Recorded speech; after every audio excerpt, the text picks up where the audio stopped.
কলিমুল্লাহ আওয়ামী লীগপন্থী না, কলিমুল্লাহ হচ্ছে সাহসপন্থী। এই সাহস তারা ভয় পায়। আপনি দেখবেন যখন হাসনাত নাহিদরা দেখলো যে গোপালগঞ্জের সাহসী সন্তানেরা দৌড়ে আসছে, তখন তারা ভয় পেয়ে এপিসিতে ঢুকেছে। এরা সাহসী সন্তানদেরকে ভয় পায়। আজকে দেখবেন যে আমি সাহসিকতার সাথে কথা বলছি, কালকে হয়তো আমাকেও গ্রেপ্তার করবে। কলিমুল্লাহর মূল জায়গাটা হচ্ছে সততা। সেই সততাকে প্রশ্নবিদ্ধ করে তাকে গ্রেপ্তার করা হয়েছে। খুবই দুঃখজনক। আপনি দুর্নীতির মামলা হয়েছে কোন সালে? কে মামলা করেছে? এখন কেন সেই দুর্নীতির এই জায়গাটাকে, এই চ্যাপ্টারটাকে আপনারা ওপেন করলেন? কি কারণে? লাল ফাইল, লাল ফিতায় বন্দি যে ফাইল, সেই ফাইলকে আপনারা কেন আবার নতুন করে আমাদের সামনে নিয়ে আসলেন? কারণ আপনারা ভয় পেয়েছেন। আপনারা যখন দেখেছেন যে মেহেদী সাফাদির সাথে ভিপি নূরের বৈঠক, নুরুল হক নূরের বৈঠক সামনে নিয়ে এসছে, আগামীতে হয়তো ডক্টর ইউনূসের সাথে যে মোসাদের নেতৃবৃন্দের বৈঠক হয়েছে, বা ইসরায়েলের যেই মন্ত্রীর বৈঠক হয়েছে, বা ইসরায়েলের যে কর্মকর্তাদের বৈঠক হয়েছে, সেটাও হয়তো নাজমুল আহসান কলিমুল্লাহ সামনে নিয়ে আসবে।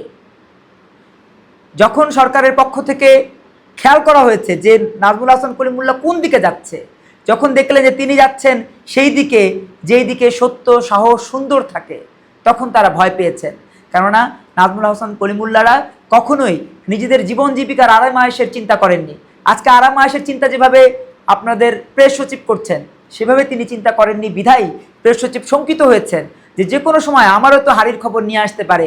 কেননা নাজমুল আহসান কলিমুল্লাহর কাছে ডিজিএফআই কর্তৃক দেয়া তথ্য আছে, এনএসআই দেয়া কর্তৃক দেয়া তথ্য আছে, এসবির দেয়া তথ্য আছে।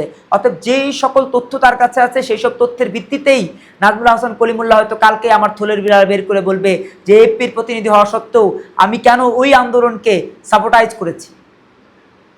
এই প্রশ্নবিদ্ধ জায়গা থেকে বাঁচবার জন্য আমার মনে হয় যে প্রেস সচিব সহ যারা আতঙ্কিত হয়েছে, যারা ভয় পেয়েছে, তারা ডক্টর ইউনূসকে বুঝিয়েছেন যে আপনার থলের বিড়ালও কিন্তু বেরিয়ে যাবে। আপনার প্রথম স্ত্রী, আপনার প্রথম স্ত্রীর সন্তান, আপনার দ্বিতীয় স্ত্রীর সন্তান, গভর্নরের সন্তান, কে কোথায় আরামায়েশে জীবনযাপন করছে, সব তথ্য কলিমুল্লাহর কাছে আছে। অর্থাৎ কলিমুল্লাহকে সামলান, যেভাবে এটার ভেতরে ঢুকান।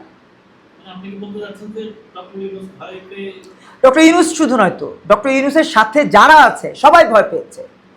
কারণ সত্য সব সময় আগুনের স্ফুলিঙ্গের মতো বেরিয়ে আসে, আর সে সত্য যখন বেরিয়ে আসে তখন অন্ধকার আলোকিত হয়ে যায়।